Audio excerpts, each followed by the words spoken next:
Hey, what's up everybody? This is OSork501 and today I want to show you guys a updated version of what I think is the best Moze build in the game, and that is a build that's focused around grenades. But with the most recent hotfix that absolutely destroyed Hex Grenade's damage, I switched this build around a little bit, making it so the majority of your damage is coming from your weapon and focusing more on that, and using your grenades pretty much just as utility to keep yourself alive and to constantly give yourself ammo back in the main weapons you're using.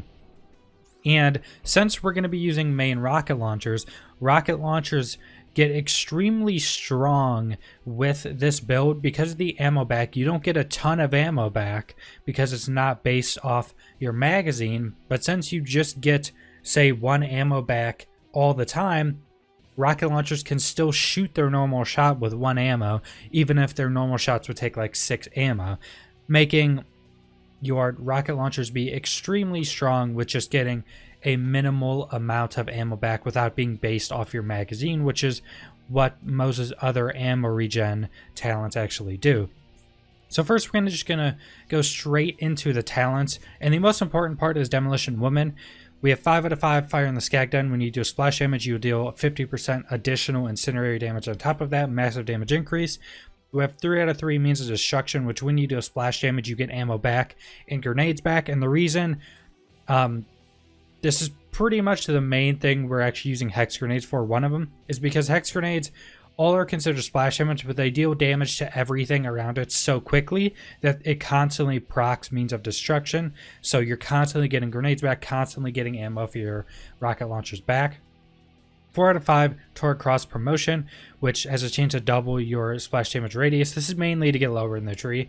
Then we have 3 out of 3 Pull the Holy Pin, which makes your grenades be able to crit. This is also to get lower in the tree, but this also adds a massive amount of damage to your grenades. This will also add extra incendiary damage on top of your grenades critting. So even though our grenades are mostly focused on utility in this build, they still can do some pretty decent damage in their own right, but still not the majority of the damage of the build. Then we put only 1 into Vampire, which makes us heal whenever we deal damage with a grenade, and it heals a percentage. And how this build is created, this will pretty much heal our shields for massive percentages, and since we have such high shields, it'll just pretty much, if these grenades are hitting more than one target, it pretty much makes you unkillable. You can still die by, killing yourself or getting hit by some extreme amount of damage or something, but this will pretty much keep you alive through a majority of anything in the game. So next tree, we have Shield of Retribution, and we want 5 out of 5 into Armored Infantry, which is gun damage and damage reduction when your shields are active. So that's pretty much all the time. If your shields aren't active, you're dead. Then we have this Vladov talent, max shield plus 30%, shock damage resistance plus 47%, just makes us much more tanky. We have Thin Red Line, which reserves our 60% of our max HP and adds it to shields. And even if you're using the artifact that puts your health down to 1, which we are, this will still reserve health like you have a full health bar. So this will still give a ton of shields back. Then we have 5 out of 5 Drowning a Base, which when you kill something, you get a stacking kill skill, which gives you 20% gun damage per stack. You do lose fire rate every stack, but with the rocket launcher I'm using, that matters nothing at all because it's a charged rocket launcher. Now I did switch from putting a few of these talents of Drowning Base into Phalanx Doctrine because you do have 2 talent points you could put into either Drowning Base to fill it out or put 2 into Phalanx Doctrine. And I think Drowning Base is just a little bit better overall for how much damage you're going to be getting from it. Then we have Experimental Munitions. Whenever you score a critical hit, you deal bonus damage and incendiary damage. This is why we also get the crits from grenades, because this is going to make the grenades do a lot more damage. Without this, the hex grenades truly would not be doing a lot of damage, but this adds a lot of damage onto those being able to crit. Then we have Desperate Measures, 3 out of 3, which gives you gun damage. The lower your health is. We have 1 health in this build, so we always have this damage. We have extra because of our class mod, and 63% gun damage is all the time. Then we put, how much actually did we put in this? So we put 2 into Phalanx Doctrine, or 2 points left into Felix Nocturne. We have 5 out of 5 with our class mod. This basically is an unlimited stacking kill skill that gives you gun damage and max shield, but getting more stacks of this doesn't refresh your old stacks, so you can get unlimited technically, but getting a new stack doesn't refresh them, and it's a good amount of damage and shield. Now the rest we put into bottomless mags, which 5 out of 5 clouded lead. Occasionally your shots will deal incendiary damage and won't consume ammo, and mainly we use this to get down to this. This does increase damage by quite a bit, but mainly we use it to get Stroke the Embers, which increases your incendiary damage by 30%, which since pretty much all the damage we deal is going to be dealing incendiary damage, and proccing extra incendiary damage, that's a massive damage increase. So that's the entirety of our skills and our talents. Next, we're going to go into our items. So we're going to leave our weapons for a second. We're going to go down into the important pieces. So first, what's super important is the Bloodletter class mod, because we're going to be a shield build, and having our grenades heal percentages of our shield is very important. Also, with the weapon I'm using, which is the Lump, which is a charge weapon, I have weapon charge speed, which massively increases the damage of this build. If you're using a Lump, there's some alternatives to the Lump, but with the Lump, this is such a massive damage increase getting charge speed on this.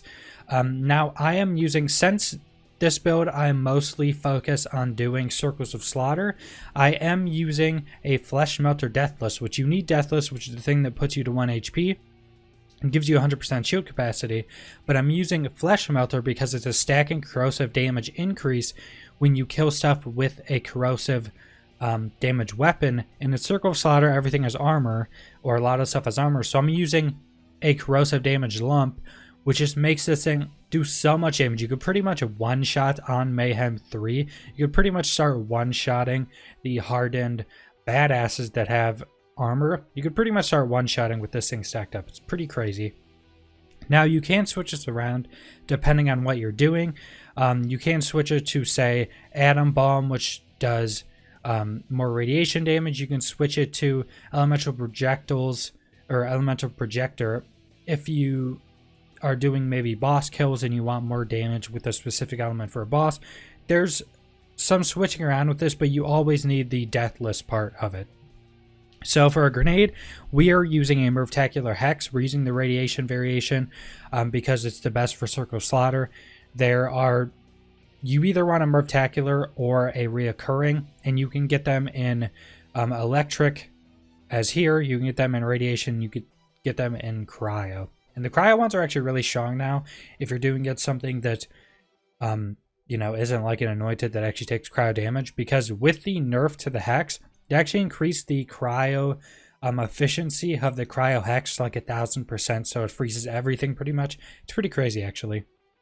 Now for my shield, specifically for using the lump, and for this build being more focused on your weapon damage, a improved rerouter, or just a rerouter, is absolutely ridiculous with this build. So basically the special of this is when fully charged, the next shot drains 50% shields, but you get 120% bonus damage. It does return that health, but that doesn't matter.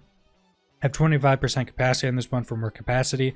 It has shock resistance on it, which is also pretty nice. But basically, it drains 50% of your shield and makes your next shot like ridiculously strong. Incredible damage increase on it.